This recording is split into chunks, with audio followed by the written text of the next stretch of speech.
자, 이번 시간에는 건설안전대책, 대책은 크게 규제적 대책, 기술적 대책, 그 다음에 교육적 대책 이렇게 나눌 수 있죠.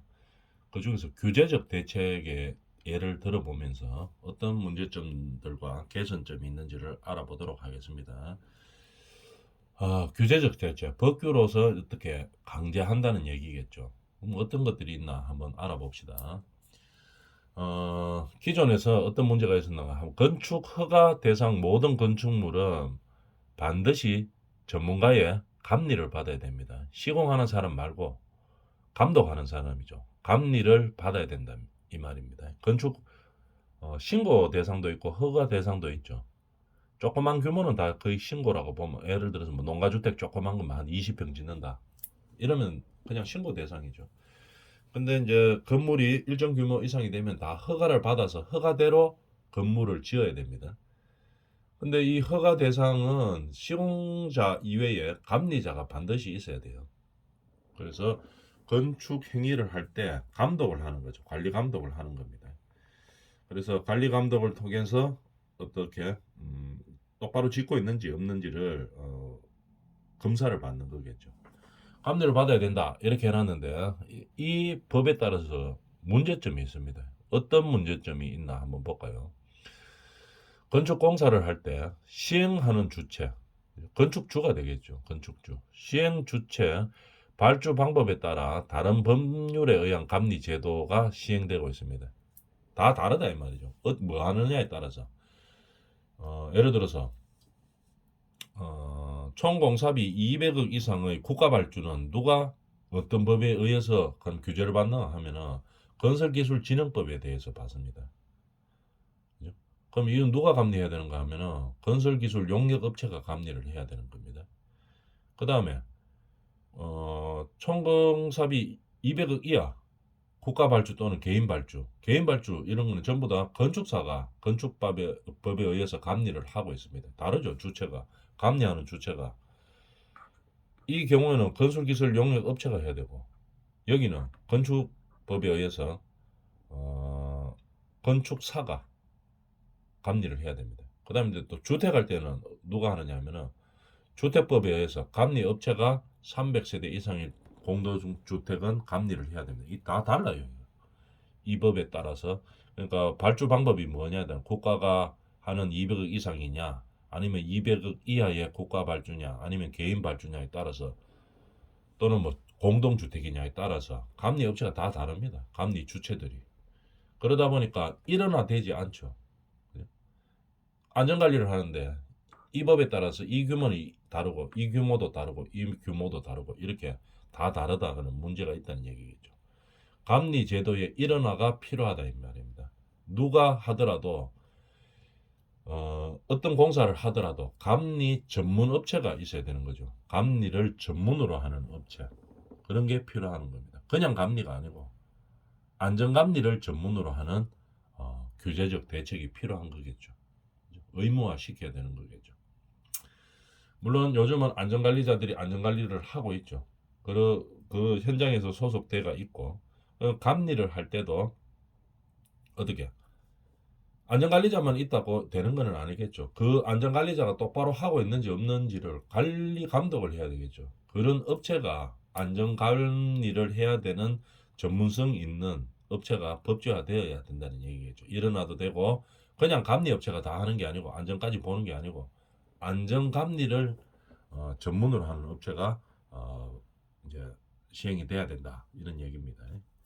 의무화되고 이렇게 일원화가 되고 전문 업체가 반드시 안전을 관리 감독하는 그런 안전관리만을 할 수 있는 그런 상황이 법제화되어야 된다는 얘기입니다.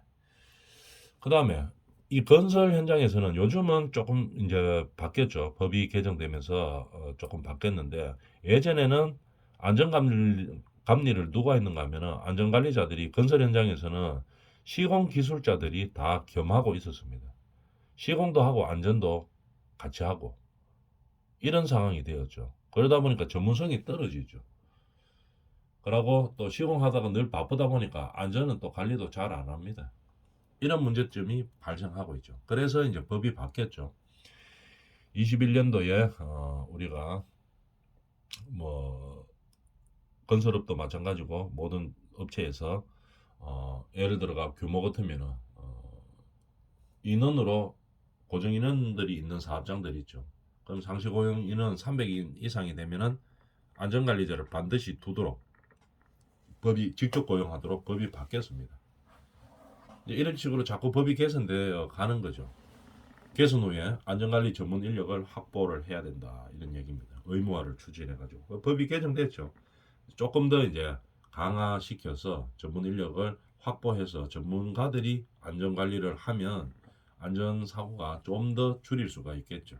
앞으로도 계속 더 강화될 겁니다. 그래서 반드시 직접 고용할 수 있는 범위를 300인에서 조금 더 줄인다든지 아니면 뭐 토목이나 건설 같으면은 인원으로 할 수 없기 때문에 공사 비용으로 하죠.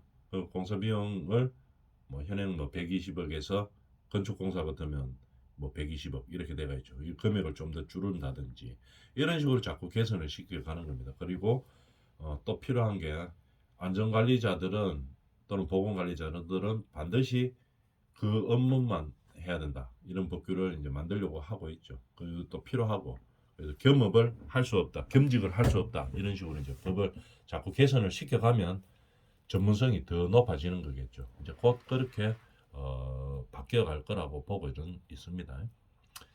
그 다음에 안전 분야에 대한 사고가 발생해도 처벌이 좀 미약했습니다. 왜냐하면 이 고의성이 별로 없죠.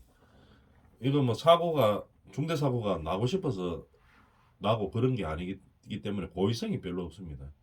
그러다 보니까 이 처벌 수위가 좀 낮았어요. 그렇지만 법이 개선됐죠. 이렇게 법을 개선을 안 하다 보니까 처벌이 약하다 보니까 이게 개선이 잘 안 되고 있다. 이렇게 결론을 내리고 이제 처벌을 강화시키는 중대재해처벌법이 22년도 1월 달에 이제 발생이 됐죠. 그러다 보니까 책임 소재가 높아졌습니다. 뭐 문제가 생기면 이제 책임을 많이 져요. 처벌을 많이 받는다는 얘기겠죠. 그렇게 하다 보니까 자꾸 강화가 되고 있으니까 처벌 수위가 자꾸 강화가 되고 있으니까 그에 따라서 이 사업주들이 이제 각성을 하죠. 자기가 처벌을 받게 되니까 이 법 생기기 전에는 자기는 처벌 별로 거의 안 받았습니다. 그렇다 보니까 안전의식이 많이 떨어졌었는데 책임 소재가 많이 강화가 되어 있죠. 사업주에 대한 책임 소재가 강화된 겁니다. 그러다 보니까 이제 안전에 대한 의식이 많이 높아지고 있는 거죠. 물론 이 처벌 받기 전에 어떻게 이 관리를 잘 하고 했어야 되는데 이 잘 안 되니까 이제 처벌 수위를 높였는 거죠. 이런 식으로 법규를 만들어 버리면은 거의 다 따라옵니다. 안 따라올 수가 없죠. 위반하고 하다 보면은 이 사업을 할 수가 없죠. 왜냐하면 자꾸 법의 제한을 받기 때문에 그러고 처벌을 받고 이렇기 때문에 규제적으로 딱 대책을 세우는 것이 아주 효과 면에서는 아주 좋죠. 그렇지만 너무 강제성을 띠고 해서도 안 되겠죠. 스스로 고칠 수 있는 환경을 만들어 주는 것도 중요하겠죠. 뭐 그래도 만약에 이 잘 안 따라온다 이러면 어쩔 수 없이 법으로 강제적으로 해야 되지만 다를 그렇게 할 수는 없고 규제적으로도 진짜 중요한 건 규제적으로 하고 아닌 것들은 기술적이나 교육적으로 풀 수 있도록 그런 지원들을 아낌없이 이제 해줘야 되겠죠.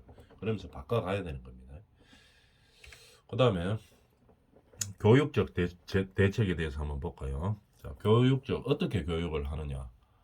안전교육 훈련, 위험 예지 훈련 이런 식으로 하고 있습니다. 안전교육은 어떻게 하느냐 한번 봅시다. 새로운 근로자에 대한 작업과 새로운 근로자가 들어왔어요.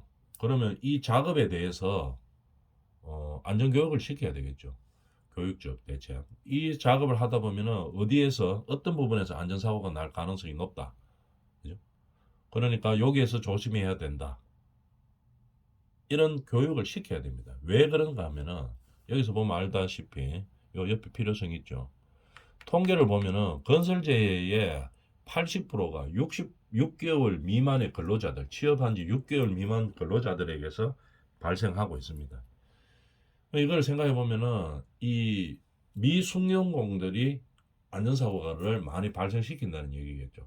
숙련된 사람들보다 미숙련공들이 훨씬 많습니다. 숙련된 사람들은 그 일에 대해서 잘 알고 있기 때문에 안전교육을 뭐 받기는 받아야 되지만 이 새로운 근로자들만큼 많이 받을 필요는 별로 없겠죠. 다 알고 있기 때문에. 그렇지만도 뭐 영 안 하면은 안 됩니다. 잊어버리기 때문에. 그렇지만 새로운 근로자들에 대한 교육 시간을 좀 더 할애해 가지고 더 많이 교육을 해야 된다는 얘기입니다. 안전교육을 할 때는. 그러면 안전교육을 어떻게 시키느냐? 안전교육 훈련을 어떻게 하느냐 한번 봅시다. 교육 형식은 뭐 강습회나 자담회, 그죠? 다 모아놓고 강연을 한다 이 말이죠.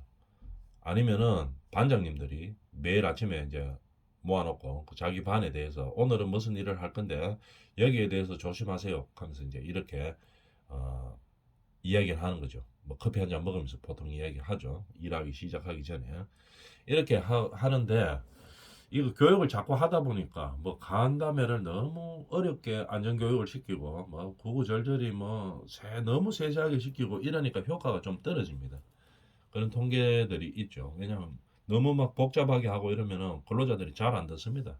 졸고 있고 이렇게 하기 때문에 간단하게 하면서 알기 쉽게 딱 전달할 수 있는 방법을 택해야 되겠죠. 제일 많이 쓰이는 게 만화, 사파들, 그림으로 그리는 것들이 가장 많이 효과를 보고 있습니다. 그래서 우리가 산업안전관리공단에서 우리가 안전교육을 시킬 때 보면은 만화를 많이 활용하고 있죠. 사파를. 그리고 재해자, 그 현장에서도 재해 받았는 사람들이 있겠죠. 그다음에 그런 사람들의 체험담들, 그죠? 체험담들, 뭐 현장에서 바로 들려주면 가장 좋을 거고, 만약에 현장에서 바로 들려줄 수 있는 뭐 사고 체험자들이 없다 이러면 동영상으로 찍어가지고 그 사람의 체험담을 들려준다든지 이런 것들이 효과가 아주 높았다는 얘기입니다. 그죠? 그래서 미숙련자에 의한 재해가 숙련자보다 더 많다는 것은 교육이 필요하다는 것을 이야기해 주는 겁니다. 숙련이 안 되는 사람들이 자꾸 사고가 발생하는 것은 뭐 교육이 안 되기 때문에 그렇다는 얘기겠죠. 그래서 처음 입사하고 그 일에 숙련이 되기 전까지는 더 많은 시간을 할애해 가지고 안전교육을 시켜야 된다는 얘기입니다. 그 다음에 위험 예지 훈련이 있죠. 위험 예지 훈련은 이 작업을 하는 데 있어 어떤 위험이 있을지 파악을 하는 겁니다. 그 다음에 문제점이 뭐 어떤 것이 있는지 이 작업을 할 때 대책을 어떻게 강구할 것인지. 그죠? 그럼 우리가 목표를 세워가지고 안전사고를 제로에 만들어야 되는 그런 목표를 설정을 하는 거겠죠.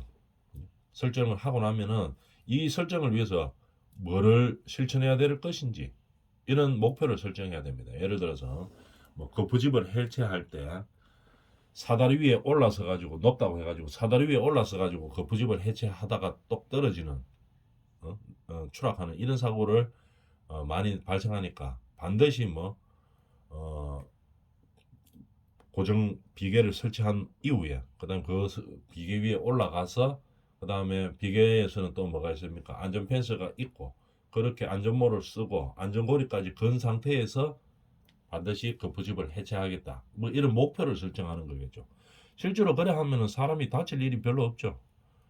이런 식으로 안전 대책을 세우고 실천할 목표를 설정하는 겁니다. 위험을 예지하고 이런 목표를 설정하는 거겠죠. 근데 이런 목표를 설정할 때는 중요한 것은 모두에게 바른 기회를 보장해야 되는 겁니다. 위험 예지 훈련을 할 때 어떤 위험이 이 작업을 하는데 도사리고 있겠습니까? 말해보세요. 그러고 우리의 목표는 어떤 작업을 할 때 사고를 방지하기 위한 것인데 이를 위해서 어떤 대책을 세워야 됩니까? 이렇게 이야기를 할 때 모두에게 바른 기회를 주라는 얘기입니다. 그죠?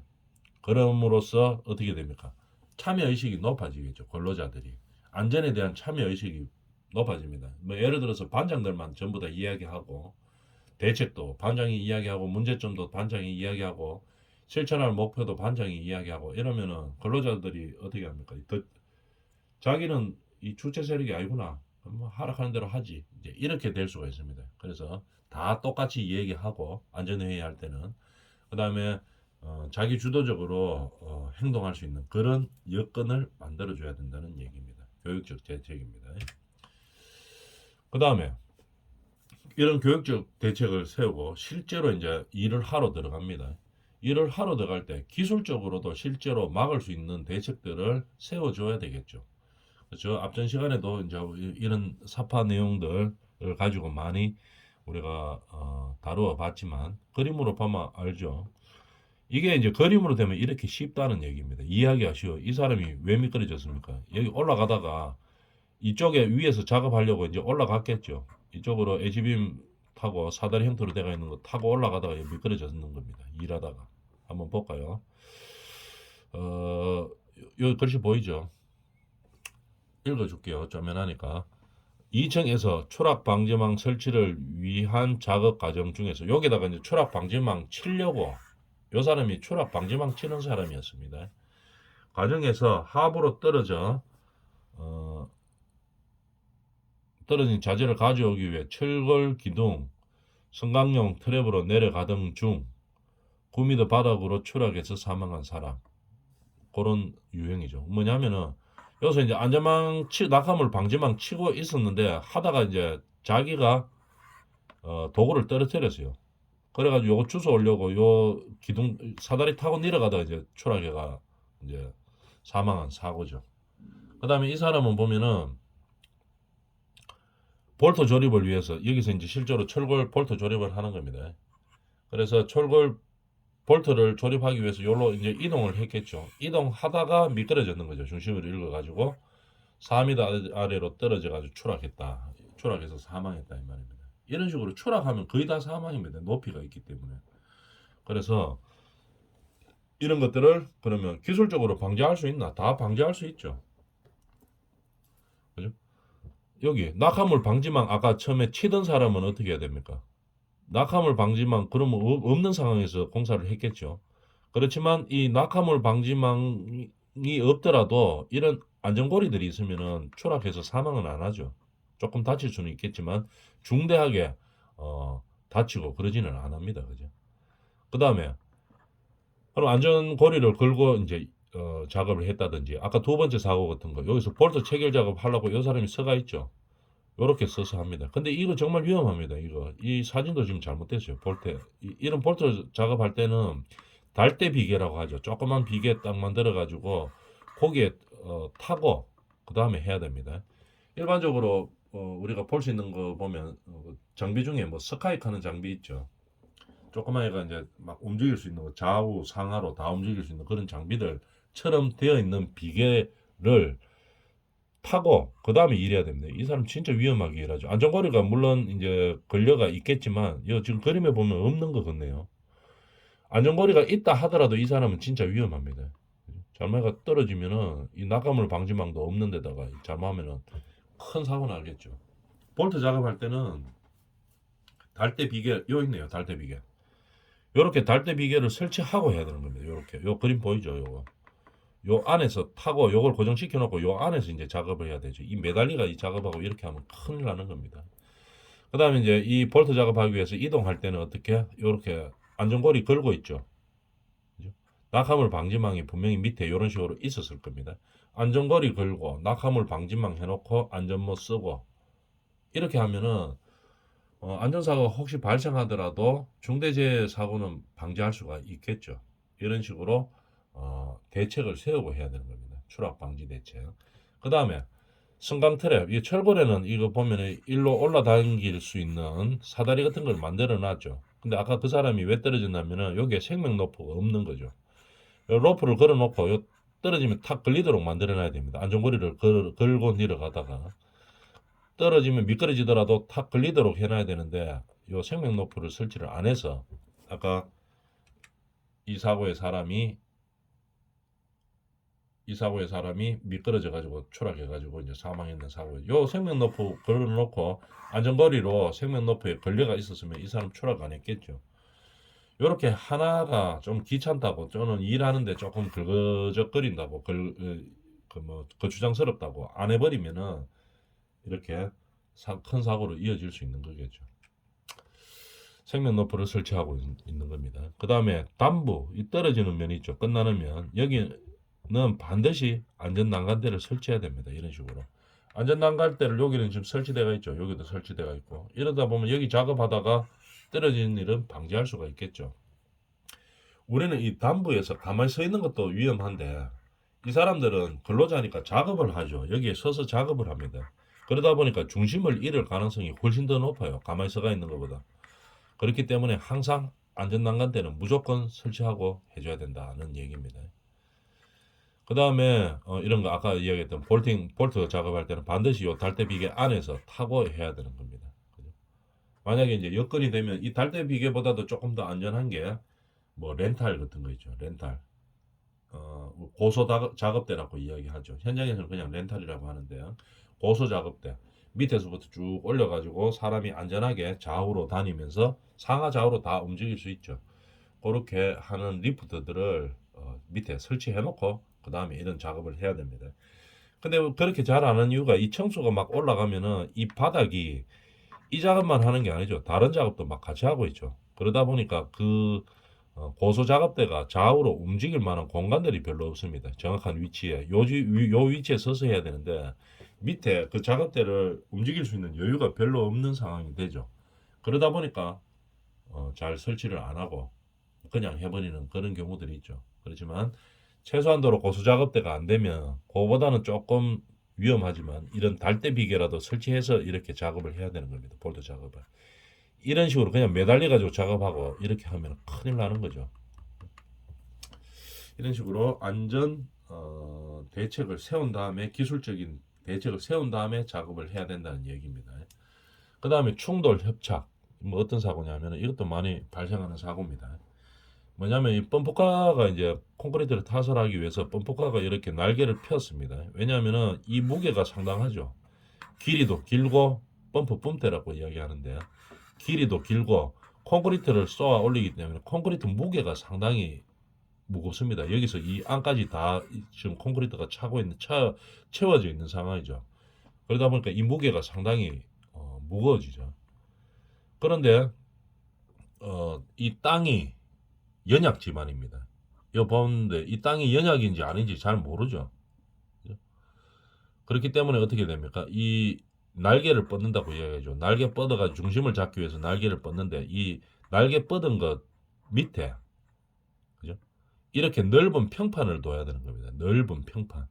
그러면 만약에 연약 지반이라고 하더라도 한쪽이 힘이 좀 더 가해져 가지고 무너지는 그거는 막을 수가 있겠죠. 만약에 이 평판을 넓은 걸 안 쓰면은 그냥 귀찮다고 그냥 나무 판때기 뭐 그 좀 주운 것 가지고 뭐 오비키라고 하죠. 오비키 몇 개 갖다 놓고 여기 그냥 날개 펴 가지고 지지해 가지고 하다 보면은 이런 사고가 발생하는 겁니다. 한쪽으로 쏠리는 거죠. 무게가 있기 때문에 확 쏠려 가지고 이게 그냥 확 넘어지는 거죠. 뿜대가 확 넘어지니까 뿜대 근처에서 이 사람들이 콘크리트 탓을 하고 있죠. 그러다 보니까 이게 이런 식으로 확 무너지다 보니까 여기에 눌려서 사망하는 사고입니다. 그래서 보면은 붐대에 협착되어서 사망한 거죠. 펌프카가 이쪽에 연약 지지반이라 가지고 무게를 못 이기고 한쪽으로 넘어졌어요. 그러다 보니까 이 붐대에다가 눌려가지고 사람이 사망했다 이런 얘기겠죠. 이걸 방지하려고 하면은 이 연약 지반 부분이 연약 지반인지 뭐 아닌지를 잘 모르기 때문에 이 평판을 넓은 거를 쓰면 되는 겁니다. 그러면 연약 지반이 어느 정도 있다고 하더라도 넓은 평판을 쓰면 누르는 힘이 같죠. 잡아주기 때문에 이렇게 전도되고 뭐 이런 사고는 별로 없습니다. 그래서 넓은 평판을 사용해야 됩니다. 근데 보니까 이거 너무 연약 지반이다. 이거 평판을 넓은 걸 사용해도 안 되겠다. 그러면 어떻게 합니까? 여기를 일단 좀 파내죠. 파낸 다음에 치환시키는 겁니다. 다른 흙으로 메꾸는 거죠. 메꿔가지고 안 넘어지도록 이렇게 다져주는 거죠. 그럼 다진 다음에 그 다음에 이제 넓은 평판 되고 하면 좀 더 좋아지겠죠. 이런 식으로 임시 조치를 해서 실행을 해야 됩니다. 그래야지 이런 사고들을 방지할 수 있는 거죠. 그 다음에 이 사람은 이제 철골 기둥 세우다가 어떻게 됐습니까? 이 앙카볼트를 여기에다가 심어 놓죠. 심어 놓고 베이스 플레이트라고 하는데 이 베이스 플레이트를 기초에다가 심어 놓고 또는 슬라브에다 심어 놓고 여기 콘크리트를 탓을 하겠죠. 탓을 한 다음에 요 위에다가 이제 요거를 세워야 되는 건데 철골 기둥이 이 세우다 보니까 넘어가 버리는 경우가 있습니다. 이게 길죠. 높이가 길고 그 다음에 어떻게 됩니까? 이게 무게가 상당하죠. 그죠? 그러니까 어떻게 되면 이걸 아주 견고하게 장착이 되어 있어야 됩니다. 이 베이스 플레이트가. 그럼 견고하게 장착이 되려고 하면 어떻게 됩니까? 콘크리트 타설 하기 전에 이 밑에다가 앙카하고 이 철근하고 기초하고를 용접을 통해서 딱 보통 일반적으로 다 붙입니다. 용접을 통해서 붙이고 그 다음에 어떻게 콘크리트를 타설해가 매립을 시키는 거겠죠. 근데 위치가 정확하고 그 다음에 견고하게 돼가 있어야 되겠죠. 나중에 이게 이제 움직인다든지 아니면 이 깊이가 너무 얇아가지고 장착 길이가 너무 짧다든지 이러면은 이 철골 세울 때 이게 이제 움직일 수가 있겠죠. 약해지니까 너무 짧게 돼가 있다. 콘크리트의 매립이 너무 짧다. 이러면 이 넘어갈 수가 있습니다. 그래서 항상 견고하고 그 다음에 정확한 위치가 되도록. 정확하지 않으면 만약에 이게 밀려버렸다 콘크리트 치다가 그러면 어떻게 됩니까? 여기에 베이스 플레이트에 정착하도록 뚫는 구멍이 여기하고 안 맞습니다. 안 맞으면 이걸 자꾸 벌려야 되겠죠. 구멍이 맞춰야 되니까. 콘크리트 좀 깨내고 이거 벌려줘야 되는데 이런 과정에서 문제가 발생할 수 있겠죠. 그래서 그런 과정들을 잘 해줘야 된다는 얘기입니다. 전도 방지를 위해서. 그 다음에 낙하 방지하기 위해서 이거 밑에서 일하는 사람이 위에서 떨어져가 맞는 거 이런 거 사고 많죠. 그래서 이제 이 기술적인 대책으로는 장비를 인양하는 함이 이렇게 따로 있습니다. 그래서 장비는 항상 요 안에 넣어가지고 인양을 하도록 하고 그 다음에 철근 같은 거 지금 이동시킬 때 어떻게 유도로프도 하나 이렇게 달아 놔줘야 된다. 이 바라보면 이 유도로프가 없으면 막 휘달리죠. 양쪽에서 이렇게 끈을 잡아서 당기는데 크레인으로 들죠. 이 줄을 다른 줄을 하나 해가지고 바람 불 때 좀 잡아줘야 됩니다. 그래서 막 휘휘 돌고 이런 것들을 막아줘야 되는 거겠죠. 그 다음에 자재 인양 시에는 항상 이중 거리로 해야 됩니다. 하나가 끊기더라도 다른 줄에서 딱 잡을 수 있도록 이중 엘리베이터처럼 엘리베이터가 다 이중 거리로 되어 있죠.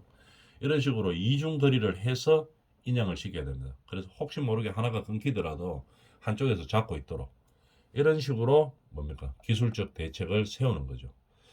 자, 모든 그 공사를 진행할 때 기술적으로 우리가 방지는 할 수 있습니다. 그렇지만 안 하기 때문에 이런 문제가 안전사고가 많이 발생하는 거겠죠.